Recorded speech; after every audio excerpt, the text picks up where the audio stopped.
Teacher یا استاد۔ بچپن سے سنا ہے کہ استاد روحانی والدین کا درجہ رکھتے ہیں۔ والدین کی تربیت بھی لازمی ہے، مگر اساتذہ کا مقام تربیت گاہوں میں بہت اونچا ہے۔ کیا ہمارے اساتذہ اپنا فرض بخوبی نبھا رہے ہیں یا بس تنخواہوں کی ہی فکر ہے؟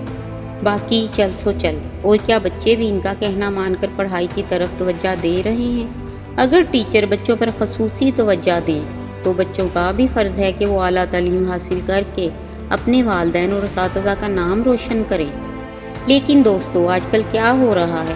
بعض ماں باپ تو بچوں کی طرف متوجہ ہی نہیں ہیں، اور جب بچے فیل ہو جائیں یا کم مارکس لے کر آئیں تو اسکول یا بچوں پر الزام لگا دینا، دوسروں کی دیکھا دیکھی ہمارا بچہ اعلیٰ نمبر لے مگر بغیر پڑھے، یہ تو کوئی بات نہ ہوئی۔ والدین کا بھی فرض ہے کہ اساتذہ کی تلقین پر کان دھریں اور بچوں پر گھر میں بھی خصوصی توجہ دیں۔ انہیں چیک کریں کہ ہمارا بچہ کیسا پڑھ رہا ہے، اور استاد اس سے ناخوش ہے تو کیوں؟ تو سچ ہے کہ ٹیچر یا استاد ہمارے روحانی والدین ہیں۔